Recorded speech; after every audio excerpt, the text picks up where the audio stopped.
ይኸውልህ ሽማግሌ ይሁን ጩጬ ይሁን ሴቱኝ አሮጊቱኝ ምኑኑ I don't really care ግን ስልክ ስታወሩ እነዚህን ቀላል ነገሮች ማለት ካልቻላችሁ it's a shame አትሊስት እስኪ አይምሮዬ ይሰራል ወይ የማስታወስ ችሎታ አለኝ የሚለው ነገር ቼክ ለማድረግ check this out alright so አራት ፍሬዞች ሰጣችኋለሁ ከሰው ጋር ስልክ እያወራችሁ ነው ድንገት አይሰማም ማለት ፈልጋችሁ በእንግሊዝኛ ነው hey man አይሰማም you got this ምን ትላላችሁ I can't hear you ትላላችሁ say it again I can't hear you ለምንድን ነው የማትሰሙት ጫጫታ አለ ከጀርባ ጫጫታ አለ ብሉት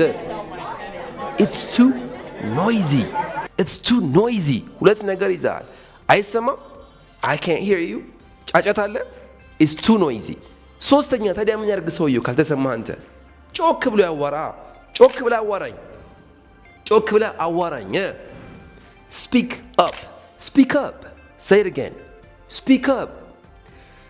እሺ እንደዛም ብለው ግን አይሰማም ስለዚህ ምን ያርግ ወጣ አዋራኝ ብለው ወጣና አዋራኝ hey man please step outside እሺ አራት ነገር ብቻ ነው የጠየቁ እስኪ አሁን መመለስን ቼክ እናድርግ አንደኛ አይሰማም I can't hear you